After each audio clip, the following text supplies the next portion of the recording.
welcome to another episode of the playonultra podcast. This is episode 49. Woot woot. Woot.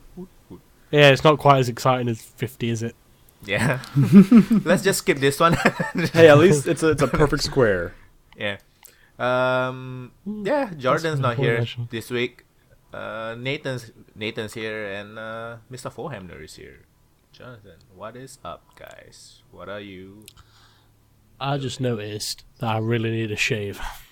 Yeah, I just shaved. I shaved mine. Like, I just looked at my webcam. I just looked at my webcam. I was like, Jesus Christ, that is a long beard. I haven't shaved in a couple weeks. Oh God, that's nothing compared to you guys. Shit. My couple I hate weeks is... I hate shaving actually. Yeah, I can't stand it. Do you know if I clean shave like with a razor, I get rashes on my face. Yeah. So like proper rashes. So when I worked at Pizza Hut, obviously I'm working with food. It was like you have to shave your beard. I was like, okay, I can shave my beard, but my face will be constantly red if I do that. He was like, all right, then give it a try. So I came with my neck rash all over my neck, and they were like, you can't be at work like that. I was like, I told you. I told you that this would happen. And they were like, okay, just grade 0, make sure it's tidy. I was like, oh, thank God. I hate not having a beard. I look 14. It's not okay. Not to be racist, but that's actually kind of a problem that a lot of African Americans have, is the shaving rash. Really? Yeah. Yeah. Why? Did they It's know a why? genetic thing. I don't really know why. I don't even know what causes it, because it hurts as well. Like, I can't touch my face. Do you use aftershave? Yes. You use aftershave, you use shaving cream, right? Yeah, don't wet shave. Ooh, no, that's horrible. No, sure. Maybe it's the products you're using? I've tried tons of different products. It just doesn't... I just get rashes every time. I haven't had a problem, but the last couple times I've shaved, it's really hurt, and like I've been bleeding a lot more than normal. I don't know if I have a cheap razor. Maybe the razor is I don't blunt. really know. I think it's probably just a crappy razor, but I don't know. Yeah. I'm using one of those like... Random topic. We're not sponsored by shaving razors. We're not by Gillette or whatever you guys use over there. I use a one of those machines so it doesn't clean shave, so I get to keep some. Yeah, that's what I've been using. Do you know, like, when you go to the hairdressers and they put them graders on? The clippers. I basically have the same one, but it is actually a beard shaver. But it comes with, like, 9 different graders. I'm like, I just use the same one every time. Yeah. Don't even need the others. Took me quite a while. It would be cool if they made one that could give you a clean shave. I don't know how it would work. That'd be cool. I just love how Gillette always, like... Do you know, like, the Gillette products? Do you have Gillette in America? We do. So, like, Gillette Fusion Power Stealth. Like... Yes. Why? Just why? Like, what does that even mean? Fusion? Why is it called the Gillette Fusion? Fusion with what? What'd you fuse it with? Dora O'Brien did a great skit about that. He was like, yeah. Look it up. He was like, they just tag innocuous words onto the end, like the stealth. Now it has stealth mode. Poof, it's gone. It's like, oh yeah, I watched that. And then he apparently one of the dudes who went to his show tweeted him a picture of a kettle called the Kenwood kettle, the Kenwood Stealth, and he was like, what the fuck does it do? Does it hide in the bushes outside, and then waits until you seem thirsty, and then makes you a cup of coffee? It's like, oh, it's great. Talking about Dara, a past episode somebody mentioned he hosted the BAFTA Gaming Awards or something, right? I did. I watched the clip of that. Holy shit, the game developers have their heads stuck up their asses. Nobody's laughing at anything. They were a little quiet on some of the things. They take themselves too seriously, I think. It wasn't quite as bad as... Did anyone watch the Chris Rock monologue? No. At the Oscars. Oscars? Right. No. Didn't. So, the weird thing about Chris Rock's monologue was it was incredibly funny, but he was using a lot of black guy-oriented jokes. And obviously the Oscars... I thought he made fun about an Asian thing as well. No, he did, but most of it was about the controversy that had gone on with Will Smith and all the right. Yeah. So, but the crowd was a sea of white people. So you could always, whenever they panned over the crowd, you could see people that wanted to laugh really bad, but they didn't know whether it was okay. It was just a bunch of uptight fucking white pricks thinking, can I laugh to this? Yeah, it's Chris Rock, motherfucker, laugh. It's fucking hilarious. I mean, why can't you laugh at it? Like, because there was a lot of controversy going on at the time, weren't there, about there not being a lot of African American black guys in the being nominated and stuff. But it was funny. Chris Rock. yeah, if it's funny, just laugh. Like, what? If you haven't seen it, go and watch it. The Chris Rock monologue was hilarious. It's one of the best things I've seen in a while. He started. I think the first joke he made was something about MPH, Neil Patrick Harris. Like, he's this motherfucker's. Next year, you're gonna have Neil Patrick Harris up on the stage because he hosts everything now. And it's like, because have you seen Neil Patrick Harris host the Tonys? No. Oh, he's so good. Like in 2012, he did like an opening segment, like a song. It was like 12 minutes long, and it was incredible. It's one of the best things I've ever seen. Like, nice. If you haven't watched it, go and watch it. It's I crazy. only watched the Hugh Jackman Tony Awards. Oh yeah, He he mentions Hugh Jackman, I think, because of Les Mm. Miserables. Mm. I love the Tonys, man. Big fan of the Tonys. Fucking. So yeah. I got Eurovision coming up. Oh, I do not care in the slightest. I know what. A lot of Americans watch it, right? Yeah. I don't know. Americans make a bigger deal out of it than We English. don't even people compete, do we? We don't even No. put anybody in. No, it's the Eurovision. Euro. It's to say, right? It's like It's like when do you know when like the royal wedding was about and stuff like that? Americans gave so many more fucks than English people did. English people were like, we don't care, and Americans were like, oh god, it's the royal wedding. We shut up, no one cares. See, it's just two because people getting married. we need to experience stories because our lives are so Monotonous. mechanical. You go into work, yeah, monotonous. So there's no story in our own lives. So we need to make more stories where we can get them. And then the royal baby, and everyone went mad about that. I was like, it's a fucking Yeah. baby. No one cares. Jesus. The Queen recently made some comments. She said the Chinese ambassadors or something were fucking rude or something like that. I wouldn't be surprised if that was the case. Everybody is shocked because the Queen don't really say much. No, she's useless. I hate her. I hate the royal family. I don't like the monarch. I think it's a useless institution. Just don't say that in Thailand. Just Don't say that. Don't say that. You have a queen in you. Thailand? What? Or you have a royal family in Thailand? Oh yeah. If you. Or they do? Oh, it's If you treason, isn't it? Yeah. Pretty much, you go to jail. 'cause- It doesn't matter if you're white, you're black, you're. Do they brown, actually you're have blue. power? Like do they actually Yeah. make laws and stuff? That kind of. I believe so. I They don't have know a what prime you've minister. heard. Yeah, I don't know what you've heard about primary ministerial systems like England and Thailand, but the Queen actually has more power than you'd think. Okay.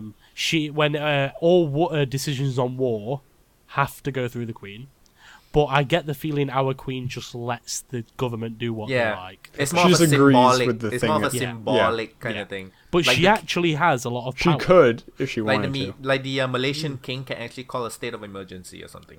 So can our Oh. Queen, I believe. Yeah, something like that. But But she they obviously don't really doesn't do care. anything. No, if you don't say that around English people though. English people, the monarch, they bring so much money into the country. I was like, what? Because of tourism? Yes, set her on fire, put her outside Buckingham Palace. That'll bring people in as well. Fucking algae shit. It doesn't matter whether the Queen's alive or dead. I'm not saying she should die. Let me just. I'm saying that people like to make a big deal out of the royal family, saying that they're really important and they bring a lot of money in, which is true. But if they were dead and gone, people would still come to see the history that England have. It doesn't matter whether they're current or not. People just come by to see Buckingham Palace and see where the Queen was and stuff like that. Because tourists are stupid and what have you. Like, I've never got the whole touristy thing. Like, do you know when you go abroad and you... Like, I just kind of do my own thing. And then you get... Yeah. Americans in England is the best thing. Oh, God, it's so You got funny. that clock tower, right? A big bill. It's so funny.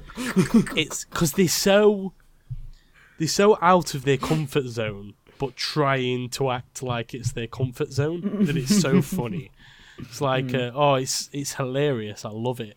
I feel like however bad it is in the UK, I can't imagine. I imagine everywhere else in the world is probably worse. Probably, yeah. Except for Canada. English people don't get very touristy. We're just kind of laid back and we're just like, whatever. Let's go and get pissed up, essentially, is the usual thing. Where do you want to go on holiday? As long as we can drink a lot, then anywhere, really. As long as there's a bar. All-inclusive holidays are like the jackpot for English people. You mean we can go to a hotel in a foreign country and drink for free? Yes. They're just, I haven't been on all. I like doing touristy things where I live, like museums and stuff. I wish I did, but I just don't. America have a fuck ton of museums. We do have a lot of museums. My friends have a go at me for that all the time. Like, let's go on holiday in England. No, I don't want to. If I go on holiday, it's somewhere else. I live in England. I don't want to go on holiday in England. Oh, but England's so beautiful. Okay, I don't care. I just want to go on a beach with the sun on me and drink a lot. And we don't have that because we lack good beaches and sunlight and sun. I'm watching Broadchurch on Netflix this week. I'm like, hey, it's a British beach with sand, not rocks. Oh, the beaches in England are awful. They're terrible. They're really bad. English people who have never gone outside of England cold, probably. Don't realise. Do you know, English people who are just domesticated to England? Mm-hmm. I've spoken to these people. They quite like going to Scarborough and places like that. But once you go to, Miami and go on a beach in Miami... Where it's warm. Yeah. It's not the same thing at all. It's I imagine. Totally different. The energy's different. Just the whole atmosphere. People seem like they're having fun. Not grudgingly going to the beach because it's slightly sunny for an hour. And which is basically the attitude we get over here. Oh, God. I hate England. No, I don't. I love England. But, whatever. So, yeah. How were your weeks? What did you guys do? I was kind of listless. I played a bunch of stuff, just kind of... on Monday, I played a couple hours of Warhammer 40k Space Marine, and then I didn't play it again for the rest of the week. I just really didn't know what to do. I was just playing random things in my Steam library, and nothing was really grabbing me. I had that problem. I saw a bunch of videos go up. Stuff regularly has been going up. The two indie games I played that I really liked were a dungeon called Life, which is it's like a cube rolling game. You got to roll the cube through the labyrinth, and it has to be oriented the right way to do the thing. But then it combined it with some pretty cool RPG elements, because your cube was a person. So you had a facing orientation. You had actually fight guys by rolling them the right way and avoid traps. So it was pretty cool. The one thing at the end that almost ruined the whole game for me was the last boss was hard.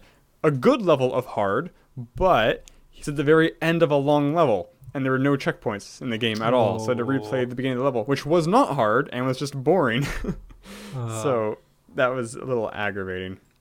That's like on Dark Souls when you get stuck on a boss, but the last bonfire is a massive amount of distance between you and the boss. Dark Souls 3 was very good about not making that a terrible problem. Dark Souls 2, it was a huge problem, which was only solved by permanently killing all the people in between you and the boss. Exactly. I'm looking at this a dungeon called Life. It's really cute. It's pretty cute. It's a little short. I wish it was a longer. It's a free game, checkpoints. Right? That's not on It's Steam? a free game. I think it's just a student project or something. I don't think it's a demo. I don't think it's a. I think it's an entire small little game for free. Yeah. Kind of like the other game I played was Gravitas, and this game is great. It's a student project that is actually found out on Greenlight, so hopefully they're going to make it into a full game. Nice. It's basically a Portal ripoff, but it's very, very good. Basically, you have a glove, and you can shoot certain... Like Portal, you can only interact with certain wall surfaces, but when you shoot the wall, it makes a column wherein anything in that column treats that wall as down. and you just try to navigate the level. But it's got the same kind of thing where you have like a floating. It's not a sphere; it's a cube that talks to you and is funny and witty. And I don't know, it's just more Portal basically, which is nice. Good. Because Yeah, there was a big. Do you guys know of a game called Quantum Conundrum? Yeah. It's made by Kim Swift, is one of the Portal creators. Yeah. Yeah. So I was really excited about that game because I was like, "Oh, Kim Swift, Valve luminary who worked on Portal," but it was shit, and I was like, "Oh, was it shit?" The problem was, right. So you had a glove that basically could change the way your environment works. Like you could, you have an anti-gravity. Yeah, like you have an anti-gravity mode, so everything floats, and then you have things that make things really heavy. And then you have 4 modes. Yeah, I think you have 4 modes. But the problem is that like you'd have to use like really innocuous environmental things to like stack. Oh, like pick up the couches. Mug. No, like couches and stuff like that, which aren't very not symmetrical. They're not very good for platforming because they're very weird. So it'd end up like you'd have to line 3 couches up floating, and if you land on it the wrong way you'd die and have to do it all over again. The reason Portal works so well is because everything was a flat surface and it was very obvious. It was it's the simplicity of it. It's minimalistic, which but Quantum Conundrum, it had what's his name, Q from is it Q from Star Trek The Next Generation? Q is the all-powerful thing. The dude who voiced him was in Quantum Conundrum. I think he was the narrator. So they had a load of talent, but the mechanics were so poorly implemented that it kind of took it all away from me. Because the great thing, it had what Portal had in terms of dialogue. It was quite witty and stuff. Because that was the best part about Portal. I'm not going to lie. The dark comedy was beautifully well done in Portal. But the gameplay was just a bit. And this is me saying this, who doesn't really give a $2 blumpkin about gameplay. But, oh god. On a puzzle game, it kind of took you kind of out of it, which kind of sucked. I was really excited about that as well. But what's that game called? Gravitas. Gravitas, yeah. I hate when my... so yeah, you can download the demo for free. Or you can download the entire student project for free. Hopefully, they will get money or greenlight or whatever and make more. I don't know. But I hate it in my first-person puzzle games when platforming becomes a part of it, you know? Like, I have to... Yeah. Because jumping Time is... jumps and shit? Yeah, like, timing the... Or just even jumping, like, from across a gap. Because, like, those games are never optimized for jumping, and it always feels terrible. Well, we all know how I feel about first-person precision platforming. Yes. Not a big fan. So when platforming comes into it, I'm not a happy... I hate games that are not platformers that have platformer levels. Yeah, that's the thing. The reason platformers... I played one this week. So. Yeah, the reason the old platformers work so well is because they were built to be platformers. Oh, That's like their main thing. Yeah, when you take... It's like when first-person shooters have platformers. Like, Half-Life was a bitch for this. I mean, I loved Half-Life, don't get me wrong, but the platforming segments were shit. And it's just kind of... I understand that they were experimenting because it was... And it breaks the flow as well. Yeah, totally. It's like, if the game doesn't need platforming and you have it in, and a lot of it is like, fuck. I understand why Half-Life had it, but... I played Darksiders 2. Because I like Darksiders 1. I played Darksiders 2, like, open world action RPG, okay. It had a lot of platforming sections that pretty much just broke up the game to cinematic, fighting, platformer. Well, as I like to call it, the Halo effect. That's how I felt about Warhammer 40k, Space Marine, so I didn't continue playing it. It wasn't bad, it's just hyperlinear. I hate games like that. It's okay if done well, if you weave exposition into the narrative, but it's games like Halo where you fight for a bit and then a cutscene. You fight for a bit and then a cutscene. So, do I need to be here? Problem is most games are like that. I just rather have it be a movie at that point. Yeah. Like, that's why interactive stories can get away with it, because that's all they are. And that is why I'm very grateful to Hideo to not have... Because he didn't have like a 20-minute cutscene in MGS5. Not even a 15 or 10-minute like, one, which I'm very surprised. I'm going to say something now. And Hideo, if you're listening, just know that I love you. But You can't write. I'm sorry. You're not good at writing. Stop doing it. Because MGS4 was a perfect example of what happens when Hideo Kojima tries to flex his writing muscles. It doesn't turn out well. MGS has never had a great story, though, has it? It's just been a solid game. Yes. It has had a lot of story. I can't say that it's great. Like, Solid Snake's just kind of a meh character. Raiden was shit. Let's be real, right? Raiden was terrible. But I've heard MGS5 was good, though. So. No, the game is really good. Yeah, I've heard I do recommend it. If you like stealth, it's a very good stealth game, actually. I do. But I like my Thief-esque stealth more than my MGS-esque stealth. I wanted to play Deus Ex this week, but I'm refraining because I still have tentative plans to do like a stealth game month and play it there for the first time. Nice. We'll see, though. Maybe I'll just play it on my own, because I have a lot of stealth games. Maybe I'll just do you have do Dishonored? Deus Ex on my own. Dishonored 2 is coming out this year. Oh, I yeah. believe. Dishonored's one of the ones in that list of... I need to Have do you got I have the first Thief? Have you got Thief? I have... I'm trying to... Let me see which one I have in the list. I have a couple If you only of have, Thief games if you have that I one haven't or played. two, Thief 2 is the one I have in the list. That's probably the best one.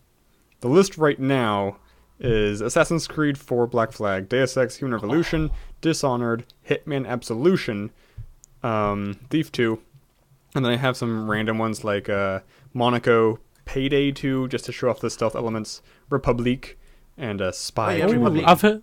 I've heard Republic is okay. Okay. Have you it's a got- mobile game actually that was ported to Steam? Have you This probably got sucks. have you got Hitman Blood Money? No, I was gonna I say only have I'd, Absolution. I was gonna say I'd totally do that one. Oh, I have other- Sniper Challenge apparently. I don't know. Like I remember as a Had- kid, I loved playing all this like murder simulator games, and it turned out okay. I was gonna say if you had like Blood Money, that'd have been so much better than Absolution, man. Absolution. I don't even know why I have Absolution. It must have been on It's a- sale. It's a pile of dog shit. Yeah, it was in a bundle, I believe. Yeah, it was an humble Pretty bundle. I sure. can't remember it being an humble bundle. That it was could have been It was in a pretty big bundle. Because I imagine I got it for the same reason I bought Assassin's Creed 4, where it's like, I have not played any of this franchise, I should get one of them. Have you played Assassin's Creed 4 yet? No. You have chosen a good one, my friend. I think I bought it because, and you were talking about it, and I think that's why Thief 2 is on the list as opposed to Thief 1, because you had mentioned it was your favorite, or it's better than Thief 1 or something. I mean, Thief 1's still pretty... I think the problem with Thief 1 is it hasn't aged very well. The graphics are jarringly bad for today's standards, obviously. But for a stealth game, it makes it even more annoying when you have to stare at the screen for God knows how long. But Like, sometimes I'm tempted to definitely good. crank the brightness up really high, just it's like, I don't want to bother. But yeah, but the thing I liked about Thief, it was quite simple. It used sound and light. You had a sound and light meter, which is so simple that not a lot of games do. One of the earlier games I played on my channel, which I quite liked, was Styx Master of Shadows. It's like a goblin stealth kind of steampunky game. Yeah. I love again, stealth. I can't really compare it to these other Is games it because I haven't in played any them yet. universe? Is this Not that I know of. It's completely unique as far as I know. right. For some reason, I was thinking it's like in Warhammer or something. I don't know why. It looks like it could be in Warcraft. The way the goblins looks like Warcraft, but the setting's definitely too Steampunky. like industrialized. Yeah. Like, I mean, they have. I love I know that. WoW has I love airships, but steampunk. it Yeah, has it was- like it's like giant cities with like cranes and stuff on it. Have you guys watched an constant anime traffic. movie? It's not very new. It's pretty old. It's called Steam Boy. I have not. I've definitely heard of it. Fucking good. It's sad, It's right? like it's a steampunk adventure movie. It's been a long time. I don't really remember the I story. think I just know it's started really watching good. It. I don't think I finished it. I definitely know that name. Yeah. Okay, it's good though. Okay. It's very good. Yeah. This week was a very anime week for me. Hasn't Because anyone I didn't like playing things. I watched a lot of anime instead. Yeah, so same here. Because I'm waiting for Overwatch to Overwatch, right?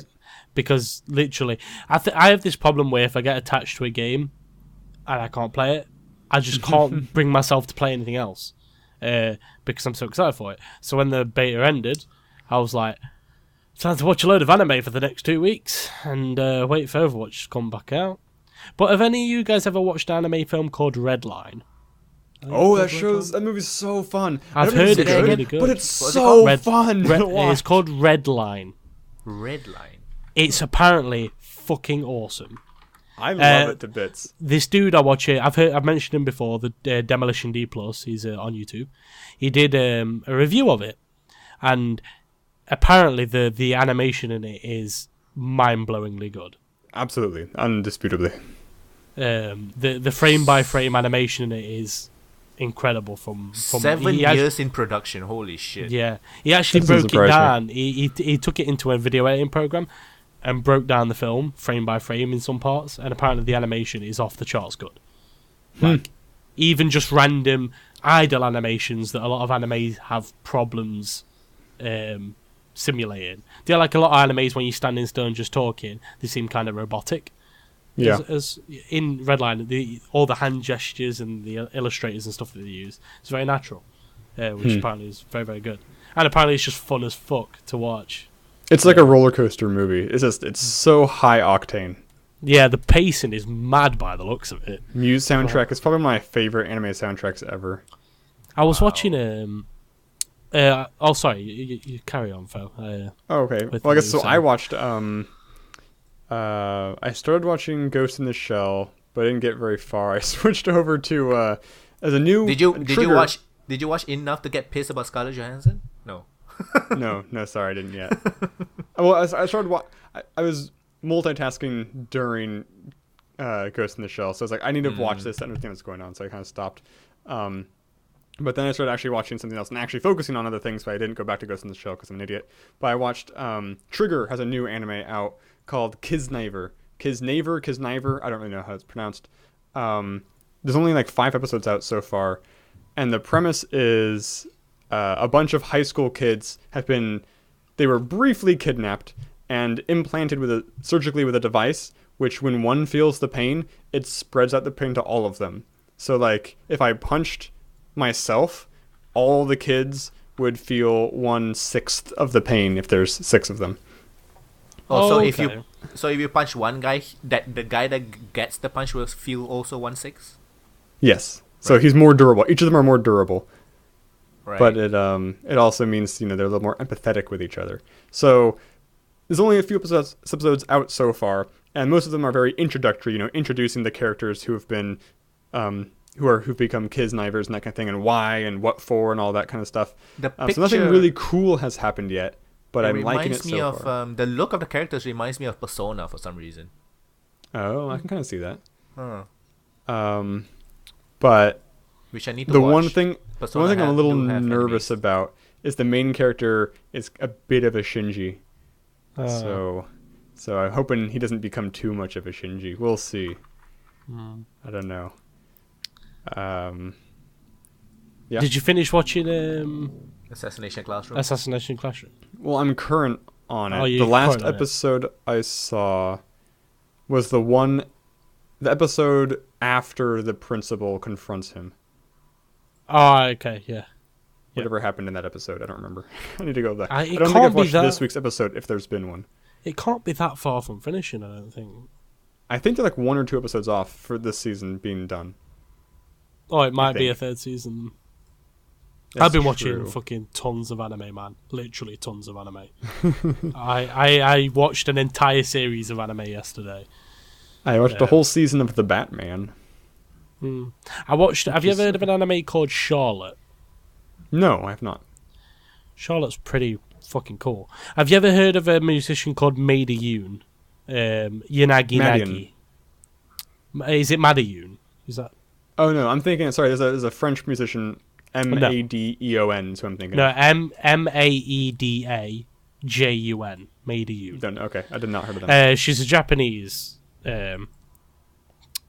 musician, really good, and she does some crossover songs with someone called Yanagi Nagi, and they make all the music videos are animes essentially. So I really like the music, and I have done for years. And then I watched Charlotte the other day. I was looking some information about it, and realised it was actually made by Maida Yoon. And cool. So I was wondering why the music was so fucking good. And I was like, oh, okay. So it's really cool. So basically, the premise of the show is, do you know, there's a comet. I think it's called Charlotte's Comet. I don't know that one. There's a comic called Charlotte, or it might be a Haley's comic that they're talking about. I think it's called Charlotte though, and whenever it goes over, it passes by Earth once every 70 years, and when it does, it sprays particles into the atmosphere, and then kids start getting powers. And when their adolescence finishes, the powers disappear. Oh, interesting. So it's like a puberty thing. When you go through puberty, you get these powers, and then when you get into adulthood, you lose them. And it centers around this guy who thinks his power is to take over someone's body for 5 seconds. So he uses it to cheat on tests and stuff like that. Sounds like JoJo a little bit. Yeah, and he gets brought into another school full of powered people, and it's just really cool. It's a romance because me, but it doesn't center on it that much, which I was surprised I liked it because I usually don't. What's it called again? Charlotte. It's just called Charlotte. It's very, very good, and the ending was very satisfying. Very, very satisfying indeed. Even for it was kind of a sad-ish ending, but it was finished really good with an optimistic outlook. Unlike Shigatsu wa Kaminoso, which was just sad. This is something sad happens, but it looks like it's going to end well. I hate the trend of leaving it up to your imagination with animes. It pisses me off. I'm not a huge fan of it. I watched a series called Photo Kano, I think it's called. It centers around this guy who goes to high school. He picks up photography, and it's actually a really cool harem anime, but not in the douchebaggy way that harems usually are done.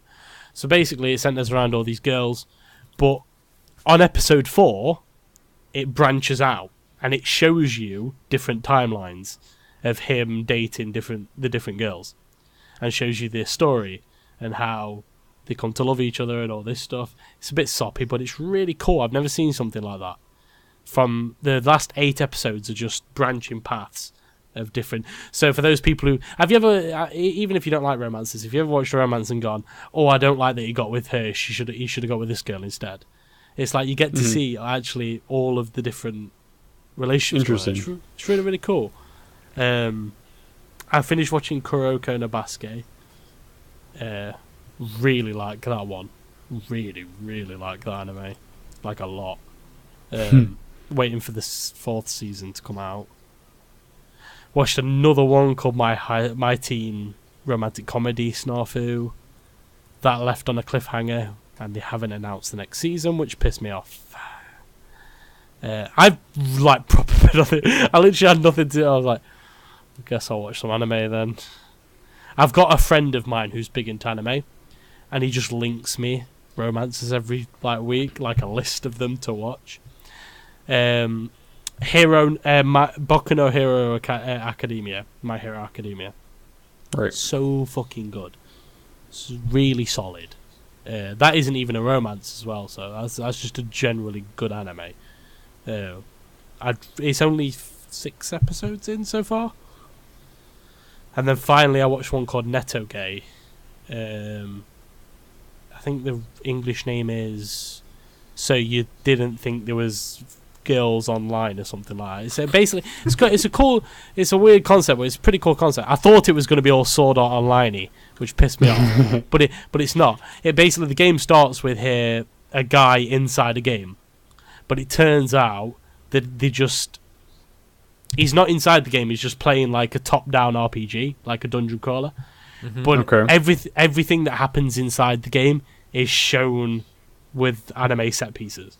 Right. So they're not actually in the game, but they actually embody the characters within the game. It's quite cool. That's a complete romance, so if you don't like them, don't watch it.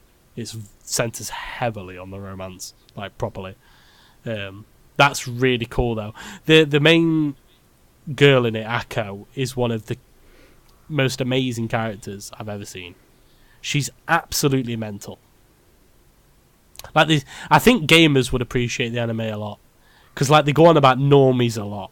Like they hate the normies, and they want to. The main girl wants to kill all the normies. Like she hates them. It's just a really cool. So it's a PC Master Race anime. Pretty much, but it doesn't. Like the whole point is that Akko can't she can't differentiate between real life and the game. Right. She's kind of an introvert. So they make a club to try and get her to realise what real life is. Like, it's a bit weird. But it's such a cute anime. I really like it. It's weird me, though, because I like 6 months ago, I'd watched 2 anime ever. I'd watched Naruto and I watched Toradora. They were like the only 2 that I'd ever watched. So it's weird actually proper getting into it now. But I obviously only watch romances, which I don't know whether you can class as being an anime fan as such. This actually reminds me of a current topic. A movie I think you might like. The Girl Who Leapt Through Time is apparently getting a live action. Okay. I've watched it and it was great. I love The Girl Who Leapt Through Time. Leapt through... It was actually it was a movie. It was an anime movie, right? Yeah, from what I remember. It was. Yeah, it wasn't a series. Based off of a book from the same author who wrote the book which they based Paprika off of, which is my favorite movie. It was great. I love The Girl Who Leapt Through Time. The animation was really, really cool as well. I really like that. Also, my favorite composer of all time. He did both soundtracks. Oh, so, interesting. It's a good movie. It's getting a live action. I don't think I'd watch the live action, to be honest with you. I agree. Like, there was big talks a while ago of Hollywood. It's not even a movie. It's a TV drama, whatever that means. Oh, yeah. Hollywood were talking with, what's his face? Kishimoto. Anyone who doesn't know, Kishimoto is the writer of Naruto. Got it. And apparently Hollywood were having talks with the studio that make Naruto. And there were big alarm bells going off because I was very worried that they were going to make a live-action Naruto movie. God, is that a bad idea? Jesus. Who do you think should play the guy? Jake No Gyllenhaal? one. It shouldn't happen. Ryan Gosling? Oh, no. Oh. I'm just choosing what actors. Oh, Chris Pratt. Who's the fucker that played Goku in Dragon Ball? I like to call him Wanker. It's an appropriate name. To be fair, I don't have any ties to DBZ. I hated DBZ. The only reason I watched missed it out was on because DBZ. Chow Yun Fat was in it. I love Chow Yun Fat. Fucking good. Man, a live action Naruto movie would be such a bad idea. I don't even know how you would do it. There's so much. Get the kid who played the Avatar last I was Avatar. gonna say, it'd be like Avatar. It'd just be the same thing. Just play. No, just get that kid. but the level of CGI you'd need for Naruto is way above Avatar. That's a little more. I mean, it's not necessarily more advanced, but just in quantity. Yeah, and it looks more weird as well. Like with all the chakra and stuff, it'd look way too weird in live action. It just wouldn't look okay. I wonder if they could do a good JoJo one. They should do a JoJo one, but not call it JoJo, so you have no idea what it is. And they have to stand, but they don't explain anything. It's like a mystery. It's like a Inception kind of thing. I think the massive problem with doing one about Naruto would be that there's 700 chapters. How would you even do that? Just choose a story arc, I guess. They do have animated movies, right? Just do one of those. Yeah, but they're the only canon. Yeah, the only just canon movies were the last 2. They were the only ones that were said to be canon, like proper canon. I'm pretty sure if they really do make one, it's probably gotta be some kind of newly written story or something. I mean, the Boruto manga just came out.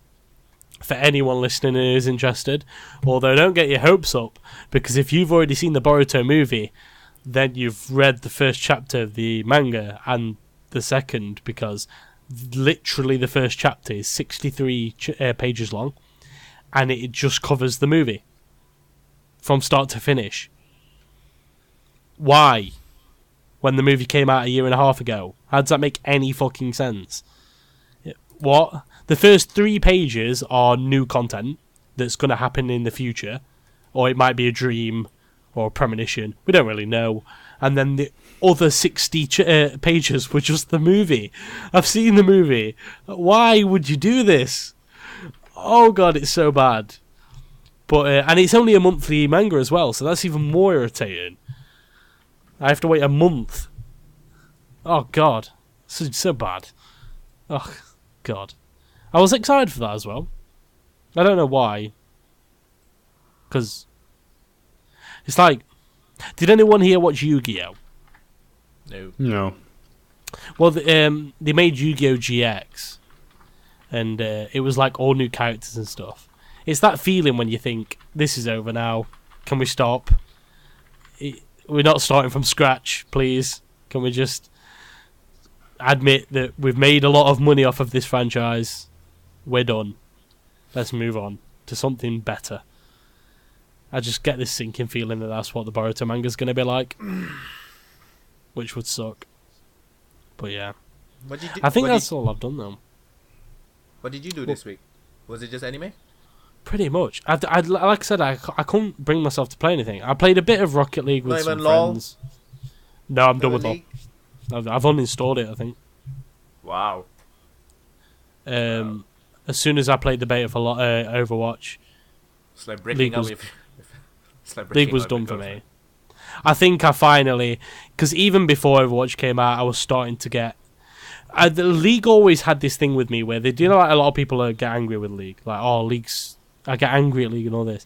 I never actually got tilted in League, really, because I played Dota for years, which was an infinitely harder game.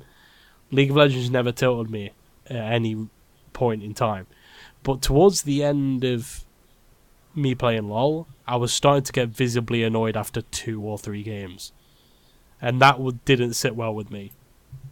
I've always played these types of games because I love them very, very much, and the reason I stopped playing StarCraft was for the same reason. I could only play 1 or 2 matches at a time before getting tilted and having to shut it down, and that's a big problem when I'm intending to stream it for long periods of time. But as soon as I play Overwatch, I will find a game eventually that that will never happen. Unfortunately, with League of Legends, it took years for that to happen, so that's good. But I just couldn't bear with it anymore. I'm over it. It's a great game. It's done well. Good job. I hope that the pro scene keeps on growing, but I'm done playing it. Overwatch beta got 9.6 million players. It's like the biggest beta of all time, I believe. That's more players than Dota have, like actively. Dota have 7.5 million. Jesus Christ! I'm surprised by that though, because sometimes it took forever to get into a match in the beta. I am so surprised at 9.5. Yeah, for me, I was having real problems. It was taking 5 or 6 minutes at a time sometimes for me to get into it. No, it didn't. Yeah. Honestly, crazy. Honestly, you played in the UK servers, right? Europe. Oh well, Europe West, yeah. I couldn't understand it myself. I never had to wait. I never had to wait more than a minute. Not even close. I was sat there and I was like, "Is this game not as popular as I thought it was?" Because I'm pretty sure everyone was excited about this game. Yeah. Yeah, it took forever. And I don't think that the UK players are any less than the North American players, right? I'm not sure. But it's not just UK. I'm not sure if there is there's a breakdown. It's not just the UK either, though. The Europe server covers all of Europe. So it's not like I had any lack of people to join with. And I actually played on the American servers with Jordan and Foe. My ping was really good. I mean, it was 200, but I'm very used to 300, so 200 is good. I couldn't do that. Nope. That'd tilt me. Yeah, I had no problem. Playing Widowmaker with 200 ping. It makes... Ask Jordan, I was owning with Reinhardt. Reinhardt's fun to play. Reinhardt is a good high ping character. Reinhardt's a very good high ping character. I don't know if it's ping or what, but I swear I'd see... So I fuck it, I'll play Reinhardt. I'd see death camera shots, which they'd fire and it wasn't even... It'd be near me, but it wouldn't hit me and die anyway. It's not just that. I had a lot of problems with spaghetti code, where on my screen, I'd be playing Tracer, and I'd blink just in time to miss something, but then it'd kill me. And on the kill cam, I never blinked at all. And I was like, that sucks. That's really frustrating. Yeah. Have you heard about the competitive system? Not that you care, but the competitive system is the way they've done it is actually really, really cool. It's really simple, really cool. So it's a bit like LoL. Get to 100 points and you get promoted. For each win, you get 20 points. For each loss, you lose 20 points. Simple, easy. And for every consecutive victory, you get 40 points. So it's a really... Wait, so somebody who's played 200 matches but won and lost 100 of them is the same rank as somebody who hasn't played any matches? Yeah, because they're both average, technically, according to statistics. So they get paired against each other? Or is it only playing ranked? No, I don't. I think it does it by experience too. Okay. Because you have to be level 25 to Okay. play ranked. So, I mean, I only just made it to level 27 in beta. So, I think it's more than enough time to get people acclimated to play it. And it's a big Although you deterrent can for Smurfs. do that against bots, can't you? There should You be a level can. cap you can get to. But like, it's a big deterrent for Smurfs though. Level 25 Sure. takes at least a few days to get guess. to. So I don't know. I mean, Seems it'll like still it's happen. It's less time intensive than Smurfs for League. Oh yeah, yeah, no doubt. Like Jesus Christ, it'd take weeks to level up to level 30 on League. I mean, I'm excited. I haven't. We all know how not pessimistic. What's the word? Cynical. Cynical. We all know how cynical I am. So I haven't been this excited for a game in a long time. And I'm not even saying that just because it's Blizzard and because I've been looking forward to it. It generally looked like a solid game from what I played. There wasn't a massive amount of balance. Yeah, there wasn't a massive amount of balance issues, which in beta is a huge achievement. There was a few, like May. May can fuck off and die. I hope she dies in a fire, the bitch. Oh, I'm going to stand here and freeze you. Oh, God. It takes no skill to play that character. It really annoys me. But from what I saw, it was very solid. Which I really, really liked. A lot. Junkrat. Yeah, Junkrat was very, very, very, very good. Especially the explosion radius on his ultimate was absurd. It's pretty big. Big. Not as big as Divas, but pretty big. The thing that is the biggest achievement in my mind is although you have really strong characters like May and Bastion, for example, you also have characters that counter them very, very well. Tracer, for example, will mow through both of those characters. Tracer batters Bastion for obvious reasons, the low mobility and stuff like that. Yeah. But it's a really well put together game. I've heard a load of people, it's just Team Fortress. Okay, is that a bad thing? Is that a bad thing? No. It's not even accurate. I mean, it's Team Fortress with more variety, I'd say, because Team Fortress had like 9. And it's easier to balance because Team Fortress has weapons, right? Well, the Team Fortress, the only difference between classes essentially is the different weapons, and each class can choose different weapons. In Overwatch, they have different ways they move. Like, it's a huge difference in just the way that you play them. Ooh. You can't customize them like Team Fortress 2, unfortunately, yet. But, yes. It's a different thing. This brings up something really, really cool that I found in the beta. It's very small, and I probably shouldn't be excited about this as excited about this as I am. But the first time I ever played Torbjorn, the dwarf dude, I found something really, really cool that I hadn't noticed before. If you've ever played a first-person game, people at different heights... He's shorter, right? Yes, people at different heights usually see from the same height in first-person perspective. I believe that is the case in Borderlands 2. I've actually never played the short guy in Borderlands 2, but I believe it's the same height no matter what. Yeah. It's not? It's not. No. Okay. So, it's very disorienting, actually. But like playing Torbjorn and playing like standing next to a Widowmaker who's really, really tall, or a Reinhardt, it's really cool. And you're really close to the ground. You can actually see the ground really. I know it's small, but it's little details like that that really make it something really cool to me. I really, really like it. The first time I saw it, I was like, that's actually a really nice little touch. I think they've done a really good job of making characters feel unique, and none of them are worthless. Even the support champs, I have no problem with playing if I need to. The supports are pretty fun to play. The support can be pretty freaking good. Especially like Rasta. Mercy's ult is freaking crazy. Oh yeah. Rasta's crazy though. Like you call him Rasta? Yeah. You mean Lucio? Yeah. Yeah. Because I forgot his name once, and I was like, just Rasta, pick Rasta. I'm just calling him Rasta now. He's Rasta. He's my favorite in terms of he actually supports really well, and I don't mind playing him because I don't have fun playing Mercy because you have to switch guns. and I don't know how good I can support or how well I support with Zenyatta. Oh, Zenyatta, oh god, he does His so much damage damage. is really high, which is why I like him. But I don't know how well I support with him. So Lucio's who I do have on a support and still do something. The orb, the purple orb, is fucking stupid as well. Like, mows through people if you get the orb on them. Yeah, his damage. This dude got the play of the game with Zenyatta in one of my games. So I was like, oh, I wonder what he did here. He mowed through everyone. He was doing so much damage. It's like, wow, this is incredible. Well, and he's really good at bursting it because he can right click to charge it up. So he can just dash up behind a corner, unleash a high damage thing, and go back. A little thing with him as well I really like is his movement in the center of the screen. I like how it's not just a gun. Like, he actually has his folded fingers.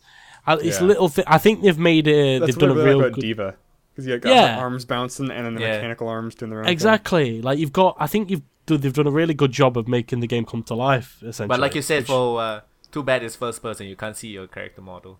Sometimes I want to see the character more, like, especially if I'm Reaper with a big old coat or McCree. The only way you can see it if you taunt, right? If you do an emote. Yeah. It does zoom out, right? Yeah. Which could have strategic benefits if you're someone and short. that game, holy fuck, it runs so well.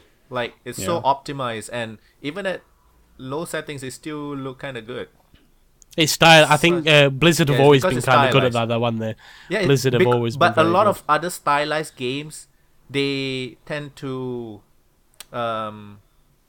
lean heavily on textures. So if you put it very low, it'll just look very bleh. Yeah, jarring. Yeah, but Overwatch just looks nice and so fucking optimized. Holy shit! It's the same with World of Warcraft. Blizzard have always been very good with that kind of stuff.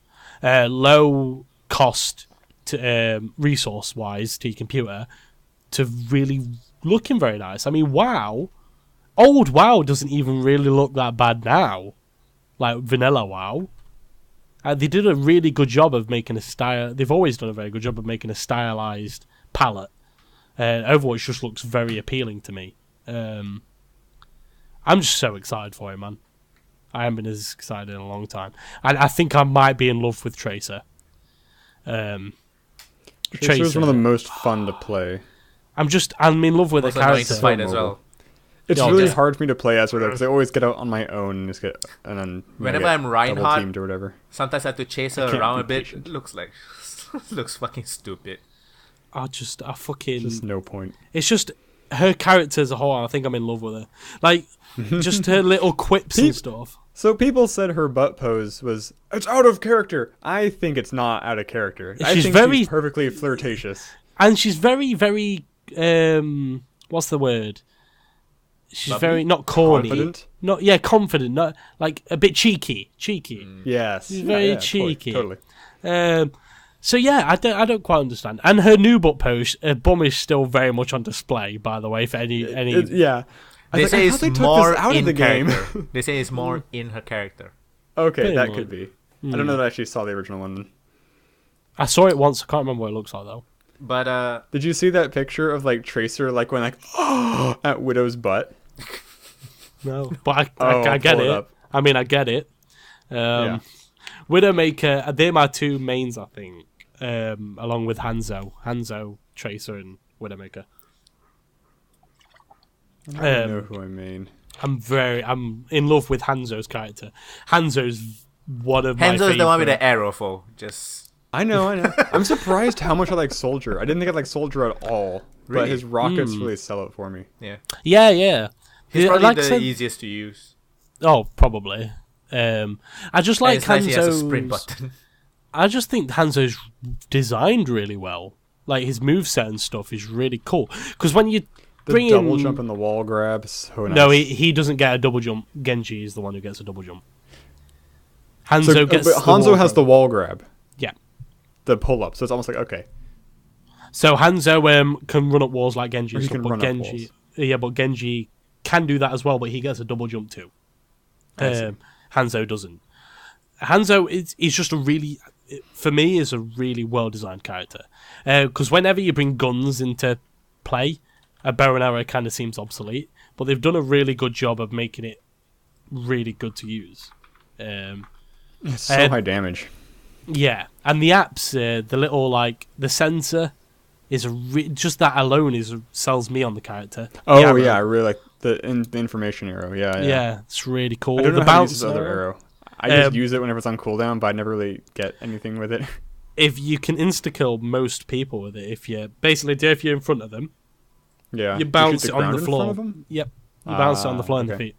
Because or if even they're a small behind room, and have it bounce back into them. Because if it's fully charged, all of the individual arrows do full damage. So if you do it to the feet, they get hit by 4 or 5 arrows and they instantly. That's die. one thing I do. I think I always fully charge each arrow, and I think I need to get better about not doing that. Strategically, not charging certain arrows when the time. I almost never play him on the offense. I'm very defensive with Hanzo. Yes, definitely. If I go offense, I switch to Widowmaker. You see, yeah. If I need a sniper for I was going to say, because Widowmaker is a surprisingly good offensive character. I thought she was going to be rather terrible, but the way the maps are designed very well for the characters as well. Yeah, it's very vertical, the map design.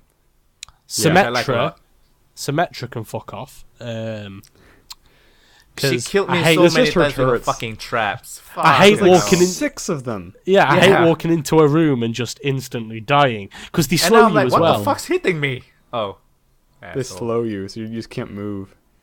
But they die instantly, right? If you one hit the traps, they die instantly. Yeah, they're pretty shit if you hit them, but, I think, on the subject, I played Heroes of the Storm yesterday, surprisingly enough. Oh. And only because I could play Tracer. And Tracer is basically the exact same as she is in Overwatch. All of her moveset's the same. She has Blink, Recall, Pulse Bomb, ultimate. The only thing different is she has a melee attack, and that's it. It's just completely the same otherwise. Is Blink useful in something that auto tracks? She's got 3 charges on her Blink, just like in Overwatch. Okay. And basically she can run while firing, so she doesn't have to stop like all the other characters. And one of the at certain levels you can upgrade certain abilities and stuff. Yeah. You can do it so that whenever you reload, if you click the reload button, because basically you have to reload as Tracer, there's no mana. Oh. What? So when you hit the bottom, you reload. And when really you're reloading, if you hit the reload button in the last 50% of the reload bar, your next magazine does critical damage on every hit. So it becomes really micromanaging, where every time you reload, you have to hit reload.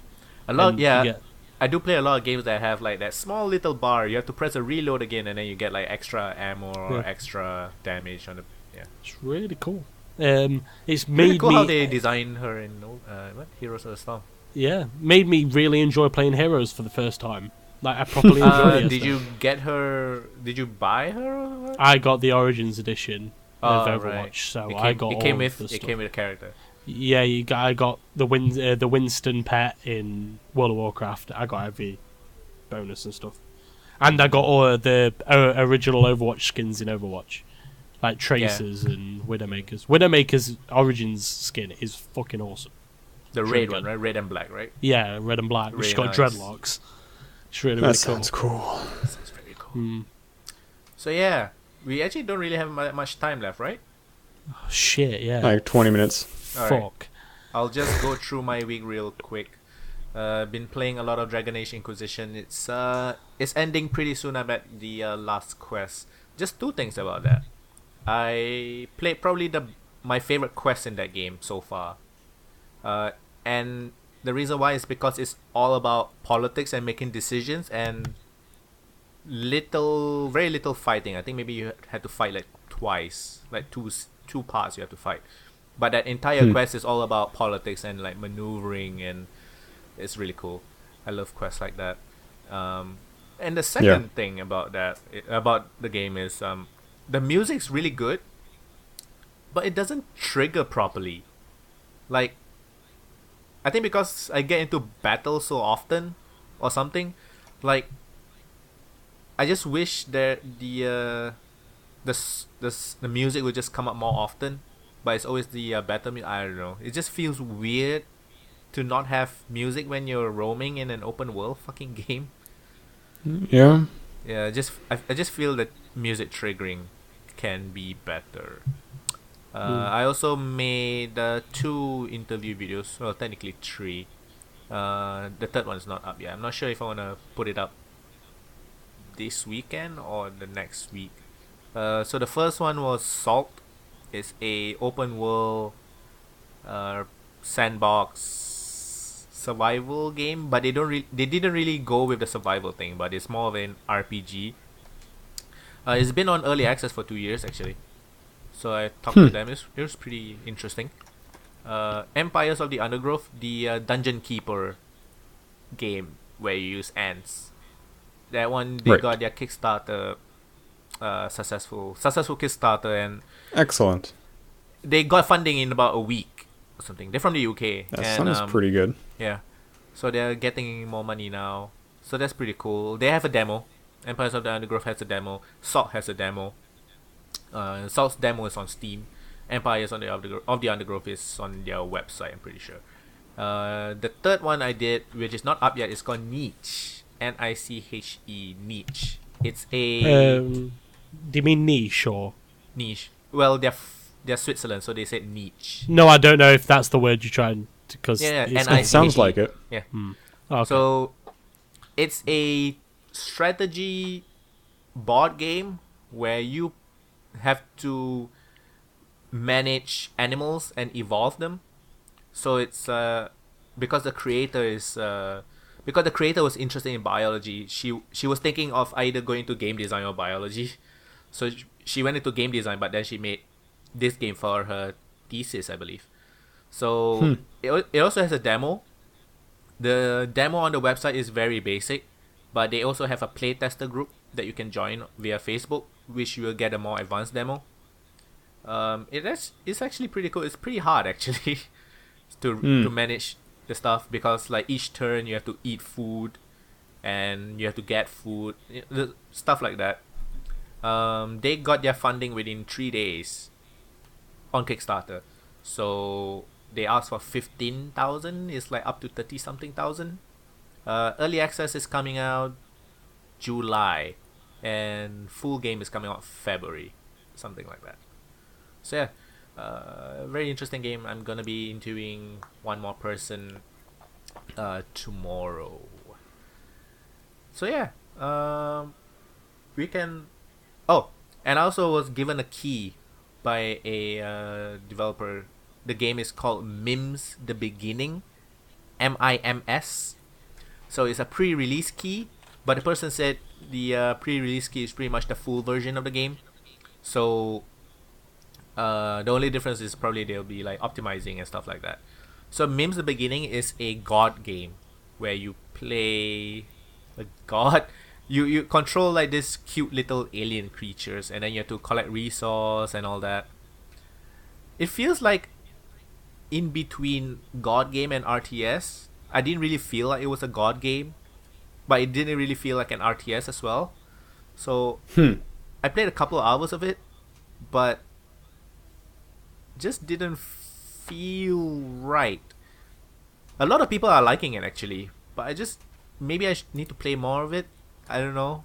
It doesn't have a save feature as well, so I'm not sure if that's gonna come out in the full version or not. The ability to save your game. So but if you do like god games, I guess you can check it out, because there's really very little god games these days. They're kind of an old genre, aren't they? Though, like Black and White did it to death. Unpoint and click, an old genre, but it's coming back. Is it though? Not really. There's a fuck ton of point and click adventures on Steam. But they're not usual. That are not made by what's his name? Telltale. Molyneux. Oh, Molyneux. No, the point and click. The point and click. Oh. What's his name? The guy that made Grim Fandango. Oh, Tim Schafer. Tim Schafer. Yeah, Tim Schafer. There's a lot of indie point and clicks. Yeah, but okay, indie. No, most of the point and clicks I thought you on about, they're not really point and clicks, are they? I was talking about Telltale and stuff like that. What? No, there's a lot of point and clicks. Seriously. I haven't seen them. I should probably look, because they're my favorite genre. Yeah, I just because it's not as advertised as like third-person open world shooter game B. I don't know. There's really a fuck ton of it. There's really so. I'll have to have a look. There's a new one that just came out actually. Fuck. It looks pretty cool. You play a girl in 1995. Ah shit, what's it called? What is it called? I'll look it up and send it to you later. But yeah, I wish there would be more God games because Black and White is one of my favorite games of all time. It's fucking fun.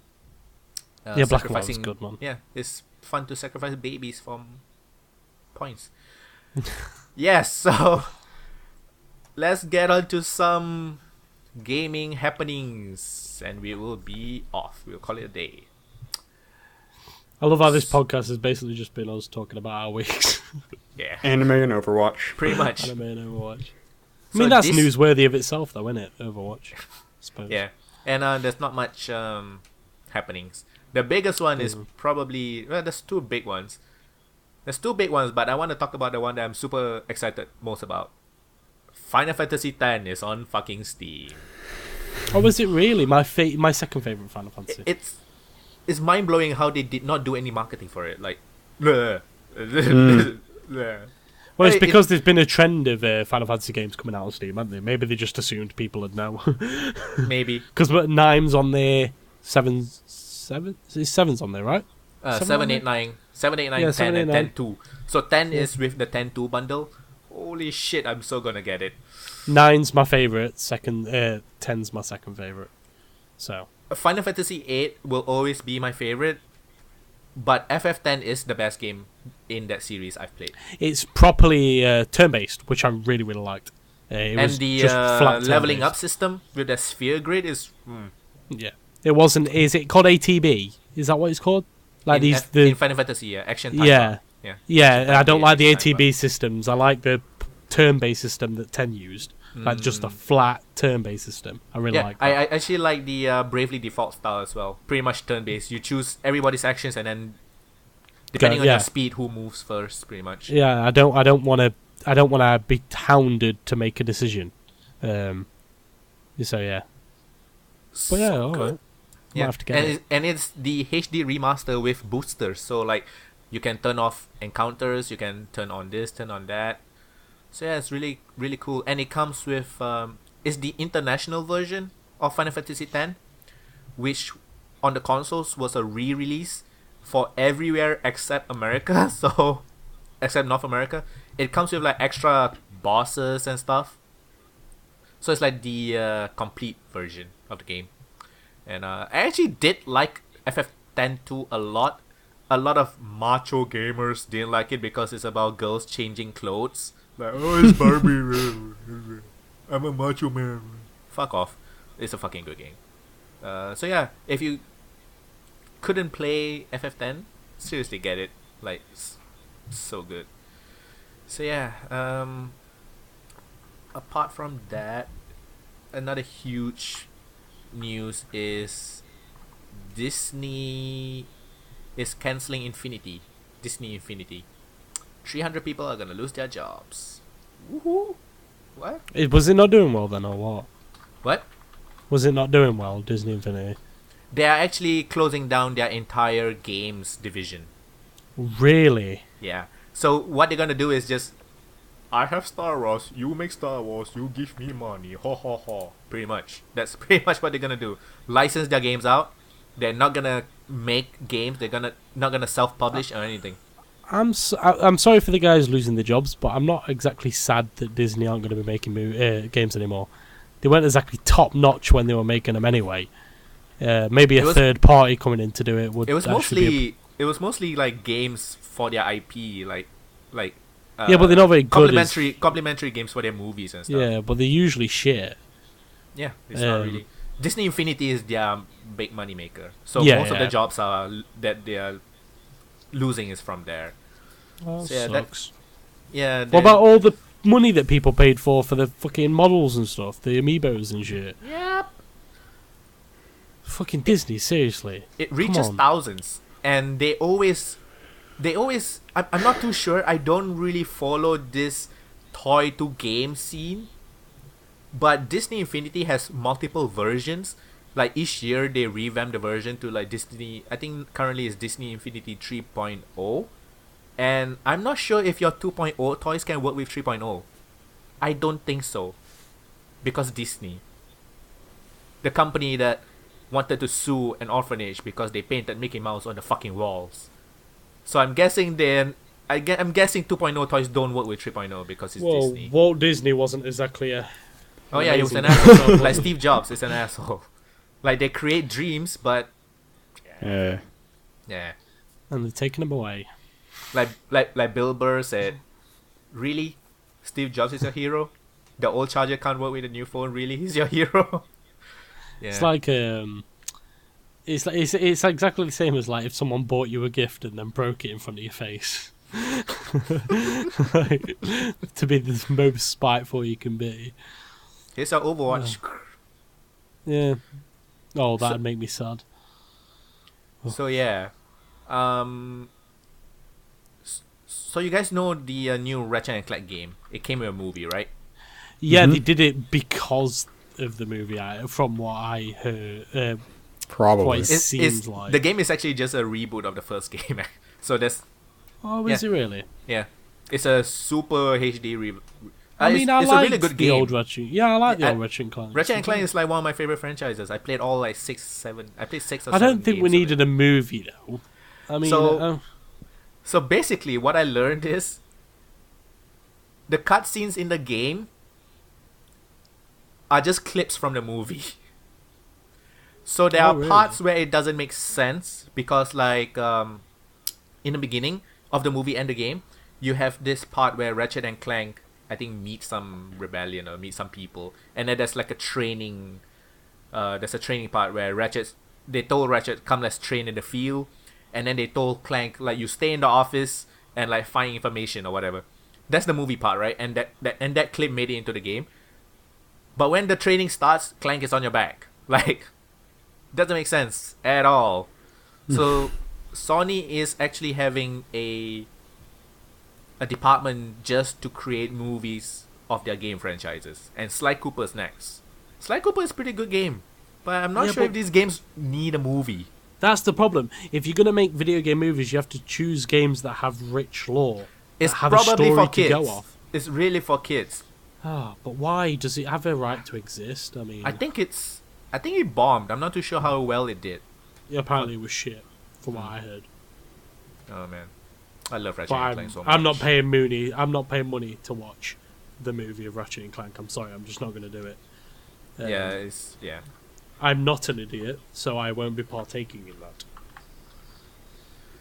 So yeah. Fucking seriously. So the last. The Assassin's Creed. We didn't mention it in the podcast. Anyone who wants to see it, the Assassin's Creed trailer for the movie is out. Michael Fassbender. It's Yeah, not Michael shit. Fassbender. It has that. What's her name? Wasn't she Talia al Ghul in Batman 3? Oh, I know you're on about. No idea. Yeah, I know you're on about. I think it does. Spoiler for Batman 3? Nah, fuck off. It's so old. So. If you know who that is by name, then you will have known who that character is when you started watching the movie. Yeah, fair point. Yeah, but yeah. Anyone who wants to go and watch the trailer, go and watch it. It's not shit. Let's just. It's not shit. It looks okay. It doesn't look great. It doesn't look bad. For a video game movie, it looks amazing because they're all shit. I think people are photoshopping the glitches into like the frames, like the face glitch and all that. Is fucking funny. Oh, that'd be so good. I really want a video game movie to Be glitchy. be aware that it's a video game still. Like, have really weird moments, you know, like hanging on, like, just weird, like, physical things, like, just the way they walk. Like, all the characters just walk like they're in a video game. Well, that'd be a good comedy, wouldn't it, at the end of the day? It'd be good. It'd be best. It'd be so good. There are a couple of videos online that's that got them pretty viral. They pretty much reenacted GTA. Oh. So the way they moved and everything is really funny. So yeah. So the last piece of news, which is pretty fucking huge, Civilization 6. Oh yeah, It was announced. Nobody's care. excited for that. I never played it. I never played the I Civilization mean, game. I'm a big Civ fan. I but have Civ 4 and 5. I really need to play that. I don't know enough about 6 yet to care at all. Like, I only played Beyond Earth like a couple of times, so I really don't feel like I need a new Civ game already. Like I can always They say Beyond Earth 2005. Beyond Earth is pretty weak compared to the main games, right? Yes. Yeah, it's not as fleshed out. Why? Definitely. What's the problem with that game? Well, there's only 3 races. Oh, it's a pretty I think small the- game. I think it's because they're treading new It's water with the smaller. whole space thing. It's not. Yeah, there's a lot of new things that aren't that deep. Like, if you want to play a game that's similar but better, go and play Sins of the Solar Empire. Sins Do of you the f- Solar Empire was so much better. you I'm f- really liking Endless Legends right now. Do you feel it's more of an expansion than a full game? It kind of feels like a mod for Civ 5. Right. I mean, the problem is with Civilizations is that I can only play it for a couple of hours at a time before I wanted to shut the game down and never open it again. Because it's just That's an interesting too thing slow. because this trailer, obviously, the most noteworthy thing is the graphics. They look very similar to the old Xbox Civilizations game, which was definitely one game was a lot shorter than current Civ games, and I have no idea what similarities there will be between Civ 6 and other Civ games, but just going off of looks, it looks like it might be more, Civ light. We'll see. I mean, it's too early to tell. My favourite thing about Civilizations, the later games, like Civ 5, is the inside joke with Mahatma Gandhi. That always made me laugh. If anyone who doesn't know, in Civ 2 or 3, I believe, there was not a glitch, but there was a... It might have been 1 even. I think it might have been 1 even, yeah. There was, let's call it a glitch, it wasn't. Basically, Mahatma Gandhi, for some reason in that game, had an urge to nuke everyone. So basically, Because all secretly the an AIs, all the AIs for the civs are given a rating between 1 and 10 on a bunch of different things to determine their personalities, and they try to give Mahatma Gandhi a 2 out of 10 in regards to nuclear proliferation, but they accidentally gave him a 12 out of 10, so he was impossibly more likely to build nukes than anybody else in the game. So in every Pacifist my successive- ass. in every successive game, it was an inside joke. Mahatma Gandhi would just nuke everyone in They do every it on single purpose game. every game. Yeah. Yes. Well, I like that though. That's a good. That's taking. that's very that's good. not taking yourself too seriously. That's My Yeah. favorite thing, I think, is Civ 4 being narrated by Leonard Nimoy. Oh, I didn't God, know yeah. that. Yeah, I forgot about that. Every yeah. time you research anything, Leonard Nimoy reads a quote. It's awesome. Nice. He has a Civ very 5 nice is voice. I played a bit of Civ 4, but I only played Civ 5 properly because I had friends who played it. So The problem with 5, I mean, Civ is a great game. The problem with it is there's so many civilizations, and none of them are different enough, except for the ones that are broken. Broken in a good way or in a bad way? Well, I mean, Like, these these are are too strong. like Attila. Attila was stupid. Right now, I think the Shoshone, the Native American clan, it's stupid strong. Do they patch Well, some it? of them are. Do they balance it out by I patches don't and really stuff? know. I don't I know. don't notice if they do. I know that certain civilizations are stronger in certain aspects, like Babylon, for example, Sure. are insanely strong in science. Yes. France were always pretty strong in science as well in Civ 5. You got Culture is what the, they're culture, quite- sorry, right. yeah, culture. But then you had Attila, which would have a massive army two turns in, and they just go and China murder or everyone. Egypt are always annoying too. Mahatma Gandhi had nuke everyone on turn 4. I was gonna say something. Oh yeah, like because sometimes they'll try to do things. Like in Civilization 5, you have, I think it's Venice. They can only have the capital city. It's the only city they can have. They can't build more cities, and so they're all about like managing politics and trade. And they get all these bonuses for having trade partners, and it's really really cool and different. It's just not good or competitive. Really. It's like what's the other one? You've got Total War, and then you've got Crusader Kings. That was a bit too much on the politics. I've heard of that. It was a bit too much on the politics. It big to a boring degree. Like it was an autistic game, but it was I just can't get into Civ. In fact, no, I don't even wish. It takes too much time. I don't even wish I could, because one game takes about 5 years to complete. So yeah, I'm just not my type of game. I do appreciate it though. I think it's well made. The new Pokemon starters was revealed. Yes. Oh, do talk about this. do you mean where they draw an animal incorrectly and then give it a funny name? Yeah. Water seal, a fire cat, and a grass flying owl. The owl looks pretty cool, actually. I've heard the owl is the best looking one. It's the cat. The cat's the best one. Hopefully Well, the I cat was is a fire lion or something. I was talking to someone the other day. They were like, "Oh, it's so like, I don't like the way they're modelled. How do they model them? How do they come up with these ideas? Well, they just take an animal, then draw it wrong, and It's like Mega Man villains. Eventually, you get to the point where they're literally pulling things out of their pockets and making them in game things. like There are 700 Pokemons. Like Yeah. the There's a fact that they keyring can still Pokemon, make new there's a things. garbage is- bag like Pokemon. take There's an ice cream cone Take Pokemon. Charmander, right? They took a salamander and drew him incorrectly, and then Well, I mean, it's basically what fantasy salamanders have always been. Fire Yeah. lizards, right? and then you've got Squirtle. They drew a turtle incorrectly, Turtle. and then you've got Bulbasaur, who I'm not even sure what Bulbasaur's meant to be. Which to is be a honest with different kind of turtle with a leaf. you. Essentially, yeah, pretty much. Actually, yeah. now they you also say it. showed off the two legendary Pokemon, the Sun and the Moon Pokemon. The Sun is a fire lion, so I'm guessing the starter fire cat won't turn into a fire lion. The Moon is a dark, bat-looking thing that can fold its wings to make it look like a moon, which is fucking cool. I actually really like that one. Probably gonna get Pokemon Moon, maybe. I was don't done know. with Pokemon a long time ago. But I think but it's very close to universally. Everybody hates the water seal. I've heard. He's- I have a He's feeling the insanely water seal is unpopular. gonna be like the coolest one after the evolution. Is he gonna have like a Blastoise type third form? He's like, oh my gosh, he's the best. He's like a submarine, Yeah. like missile launchers Oh. or something. Okay, a submarine seal would be pretty fucking cool. I hope the leaf owl turns like a helicopter.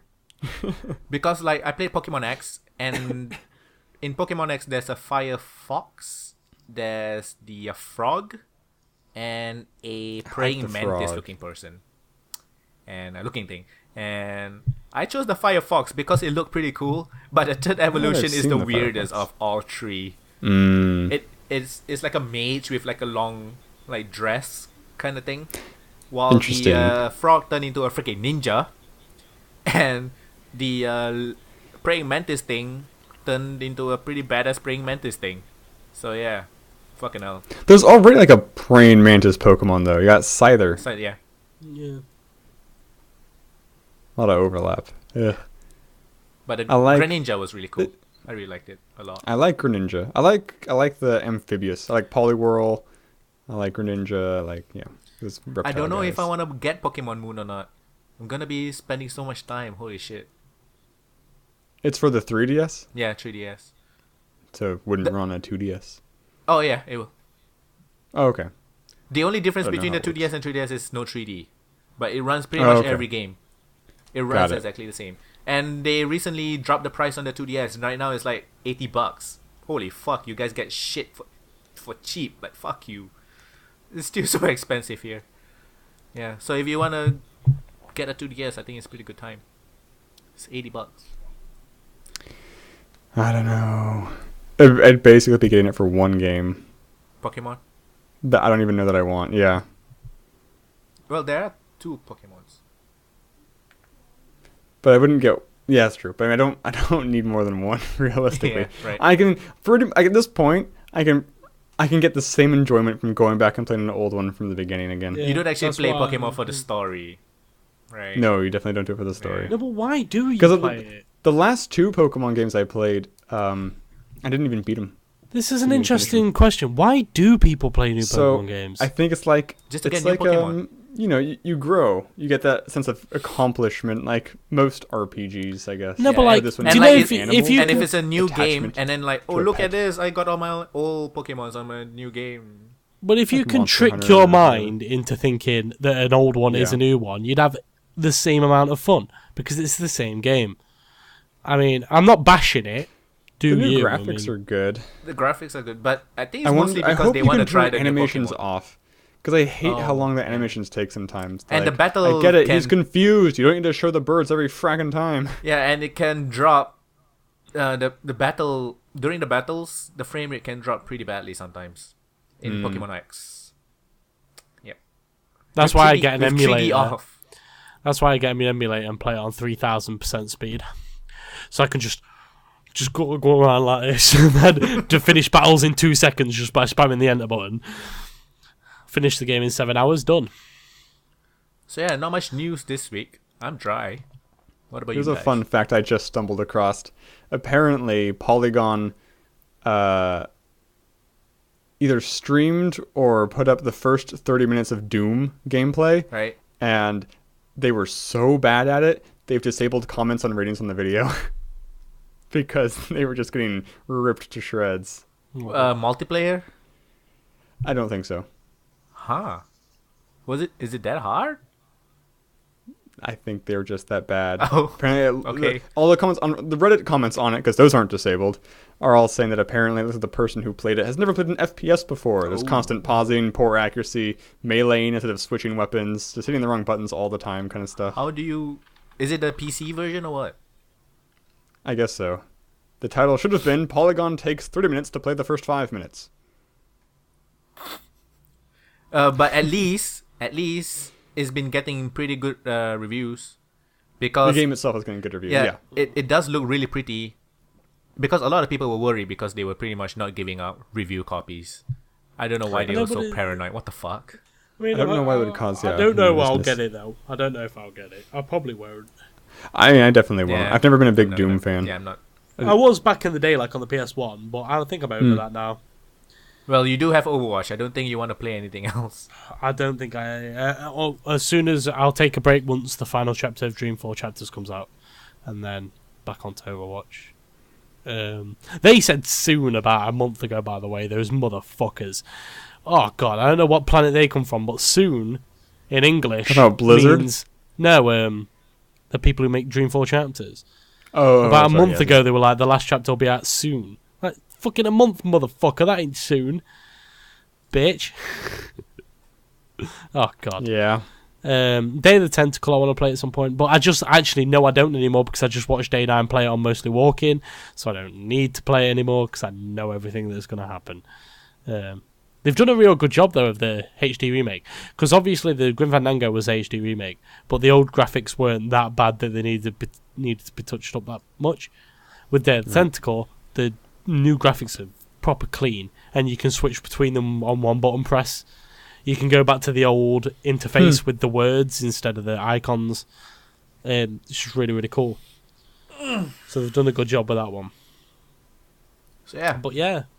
Do you think this is a good spot to wrap it up? Pretty short ass episode this week. Alright. So yeah, what are you guys doing next week? Waiting for Overwatch still. I'm gonna be home alone all week. What am I gonna do? Maybe I'll try streaming. Probably not, but I should. That reminds me. One thing I've been. I've talked about the game before on this channel. Armello. I quite like it. It's like a board game, video game, really fun. This week they rolled out a patch, so you can get like skins for your dice. You know, complete vanity item, just make your dice look really fancy. The way you obtain these dice are you play online multiplayer games, and whenever a game completes, you flip an imaginary coin and you get a chest or a key. Obviously, keys open chests. Chests have potentially dice in them. These are all Steam items, so these can be sold on the workshop. Can people or make on the, them? on the Steam market? I don't think so. I don't know, but you can buy keys for money.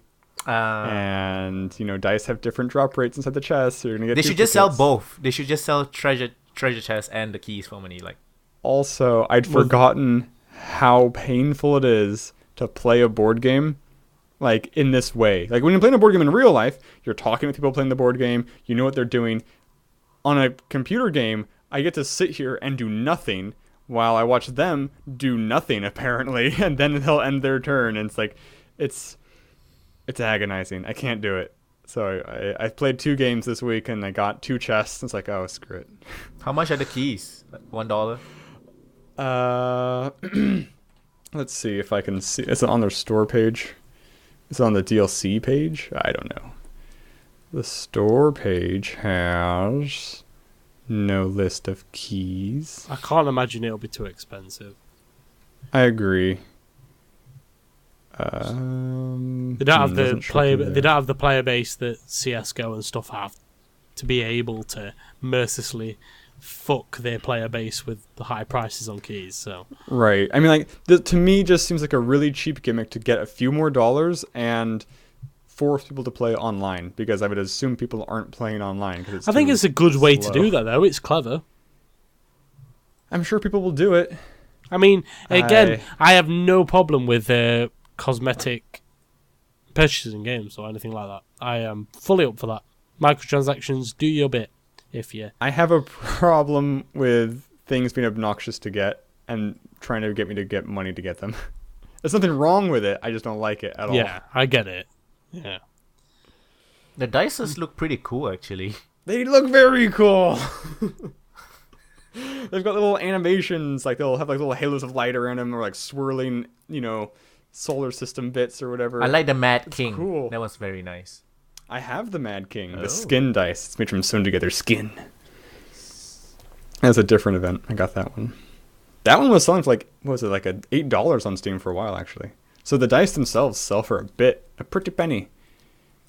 There's a new indie game coming up, actually.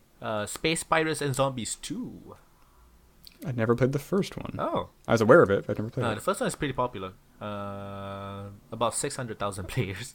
That's pretty fucking good for an indie game. So it's a space dogfighting game. And it's coming out on early access in 3 days. Was it first person or was it top down? The first game was top down. The second game looks more third person, actually. Interesting. Yeah, I think they have more money right now. Maybe they have investors or something. It includes a sandbox mode, which is cool. That is very cool. You basically fight zombies in space. Right. Shout out. This episode may go up too late for you to take advantage of this, listeners. But shout out to Atlas Reactor, which is up on Steam and free to play this weekend. Mm-hmm. It's like Frozen Synapse meets Overwatch, I guess. Colorful cast of characters. Oh, I thought more MOBA. And then No, it's a turn-based shooter, but basically all the players enter in the commands for their units, and then they all play out simultaneously. So if I move to the right and then shoot at a specific square, and the person moves out of the way and shoots to where I moved to, they'll hit me. You did mention about the demo, I believe, for this game. I mentioned, a while ago when they were taking just signups to get into the beta for free. Yeah. It looks really nice, though. A briefly open closed beta. It does. I downloaded it. I haven't actually played it yet. I need to play it still. The reviews are mixed for some reason. On my Steam, it says mostly positive. Oh. Right. But it's only 27. Yeah. I have 25. I have 27. Maybe it's doing... Now. I wonder... So, how Steam... Actually, this is an important thing I don't think we mentioned on Steam. We mentioned... The review I can't remember if this is 2 weeks ago or this week. Yeah, the new Steam review system. Which I really like. That mostly positive thing will be determined by the X most recent reviews. It won't be all... Yeah, there'll be like two. Anymore. One is all-time, one is recent. I'm not sure how recent is recent, though, but... Exactly. I don't know. They have a page talking about it. Oh, that's also cool. The Steam store page, it'll let you know now if to play the game requires a third-party account. I like that. Oh, it always had that. Like Uplay and stuff, right? I've never noticed. Yeah, like Uplay. Yeah. Or in this case, Glyph. Yeah, it always had that. Yeah. So, yeah. Anything else, guys? Things I'm looking forward to. I'm going to finish watching Broadchurch. Maybe, no, I probably won't finish next week, but I'll keep watching it. Oh, I believe Google is gonna be announcing a standalone VR headset, which is pretty cool. They made something for the HTC Vive, some kind of art. What's it called? God damn it! It's a software for you to make art, pretty much, on the HTC Vive. Oh, that's cool. Yeah, it's very, very cool. It's 3D art, by the way, so it's very cool. And there's also a game where it's basically graffiti simulator. Looks really nice. I saw that. So cool. That looked really cool. Yeah. I love video game graffiti in general. Yep. Too bad I don't have the space nor the money to buy a HTC Vive. Yep. I remember when Steam's VR rig first came out. I wish there was a way to tell Steam like, hey, stop putting VR games in my banner. It's like, that game looks cool. That game looks cool. Oh, they're all VR. Okay, Yeah. never mind. It's dumb. And I do recommend for you haven't played FF10 before, right? That is correct. Go get it. Really. Go get it. Just go get it. Just really. Go get it. It's long. It's 20% game. off. I Right can't remember the last. JRPG I played start to finish. It's been a while. Star Ocean was pretty good. I like Star Ocean. Yeah, Should play it's always a Valkyria PlayStation Chronicles. exclusive, right? I own Star that Ocean? one. Yeah, but the new one's coming out, and I don't have a PS4, so don't get to play it. Yeah, Star Ocean 4 or something. I think the last JRPG you played for was the Legend of the Trail Sky or something. I started playing that. I played for like an hour or two. What was it called? It was called The Legend of Heroes: Trails in the Sky. Close enough. Yeah, he was pretty. Such a long ass title. Like what? Doesn't even make sense. Also a really long game. Just a really long game. Yeah. A lot of dialogue in that game. Yeah. So yeah, what else are you looking? I want to play forward that game you mentioned, the Choose Your Own Adventure game. It had a lot of text in it. 80 More days. text than Lord of the Rings. It's on 80 days, mobile sounded cool. as well as Steam. Yeah, it's like $10. I don't know if I want to spend $10 for that. Yeah, but it does have a looks really lot cool. of replay value, I guess. That's probably true. When you have more words than the Lord of the Rings trilogy, I'm pretty sure you have a lot of choices to make. Holy shit. Fucking crazy shit. I think it's like over 700,000 words or something. Something stupid. It's kind of stupid number. Jordan just came online. That's slacker. That's like Freaking bastard. Canadian. So yeah, we mentioned 80 days is because the engine, the scripting engine that they use for the game, they released it on open source, so that's pretty cool. Look It's it up. called Inkle. Yeah. So yeah, which is pretty cool. If you always wanted to make your own games, text adventure A text-based Choose Your Own Adventure. games, I think that's a pretty good engine to look Yeah, I at. was looking at it. It looks pretty solid. I don't have a story to put in it though, so I didn't Yeah. really remember it that much. Yeah. It's also up on Unity or something, I believe. Yeah, I'm pretty sure. They also released it for free on Unity. So yeah, I'm looking forward to... Oh, Firewatch on sale. I'm not sure. Yeah. I'm looking forward to finishing Dragon Age Inquisition, doing a couple more interviews, and finding the next game after Dragon Age Inquisition. I'm not sure what I want to play. Probably Battleborn. A lot of Battleborn. I pretty much opened Steam for only 2 hours this week. Holy fuck, that's like the first. Wow, Yeah, that's crazy. yeah. Cray. And I'm still alive. I wonder why. So yeah. Right. So Reddit has a topic. It's you were trapped for 7 years in the room you're currently in. Somehow you have unlimited food and water. How do you keep yourself entertained? You go with the computer? Maybe it'll help. It's like I'm on Reddit. Like, where do you think I'm reading this? I keep myself entertained with the thing I'm reading Reddit on. Stupid question. Is it an Ask Reddit question? Yes. Right. So yeah, where can people find you guys? Because you do things on the internet that is not sexual. Well, I won't be doing anything until... Yeah. I am inactive until the 24th of this month, until Overwatch goes live. I will be doing nothing at all. Preparing. Waiting. So you can find me, though, then, at twitch.tv/Coddi12, CODDI12. You know, you should just put like Overwatch beta or lesser Overwatch, and then just play TF2. Like, Oh, no, man. That's blasphemy, mate. yeah. They don't have a tracer in TF2. Exactly. What am I going to do for Complete Tracer? And, There's nobody even like tracer. I'm at Coddi12 on pretty much everything. Twitter, CoddiGaming on Facebook, and Coddi12 on Twitch. Check me out. And yeah, same deal for me, but instead of CoddiGaming, it's Foehamner.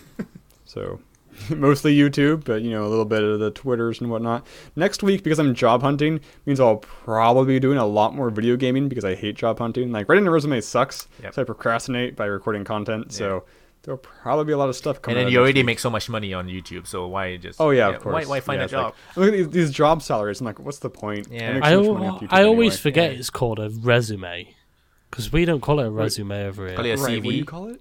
We call it a Curriculum CV. vitae. Curriculum vitae. Vitae. Resume. It's because you hate the French way more than we do. I mean, you're not wrong. You're not wrong. I mean, we are next to them. I mean, Right. yeah. But yeah. It's like a roommate situation. You're just too close. We need some Familiarity breeds contempt. There's actually We need in Dragon Age. There's like two huge countries. Ferelden is pretty much medieval England, and Orlais is pretty much France. So you get to kill the Queen of France actually in that game. Oh, no.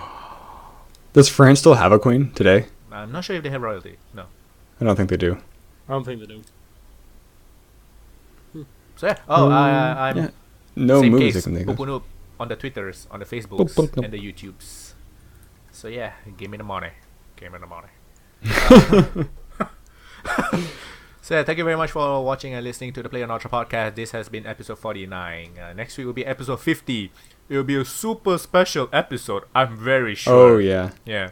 We will do something I'll, super special. I'll put makeup on or something. Yeah, we will. The production value, the budget will be much higher, like $5. I or will have something. shaved. I will have shaved. That's a good point. The production value will be higher. Yeah. So yeah. I will. Hopefully shave. everybody will be here.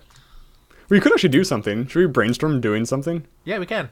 We actually can. We probably We should. have no idea right now, but Let's next get week there'll fucked. be something. Let's Yeah. get fucked. Foe can be the designated driver. We should all just record from our phones and just go out and do it like to different bars and just do something different. But we're all like doing the audio quality would be terrible. It'd be so much Yeah, background noise. and like half an hour through, I'd get too drunk and be like, "What am I doing? I'm drinking. That's what I'm doing." We can do a That's- drinking episode, I guess. I'd do that. I do actually want to start live streaming more or something. because do a Foe's video game. Foe's I don't not a know. massive drinker, is he? So I don't No, know. I am I don't not. want to Everybody leave just Foe get Overwatch out. and we can play that. I don't want to leave Foe out unless Foe wants to be the designated driver of the I'm session. okay with that. Keeping us all on track while we talk about nonsensical shit while pissed. So yeah, Unlike normal. episode 50. It's crazy. What the fuck? We've done 50 of these. Nearly We a will year. have done 50 of these. Nearly a year. I still hate you guys. I mean, love you guys. So yeah, see you I guys. don't disdain you. I totally deign you. So yeah, thank you very much for watching and listening to episode 49. Next week will be super fucking special. So tell all your friends and family and give us all the yeah. money. Because we need the money. Yeah. So yeah, guys, Wouldn't hurt. I'm dragging this conclusion too long. Yeah, see you guys next week. Bye bye. You're Bye turning bye. into Bye me. bye. Bye bye. Bye!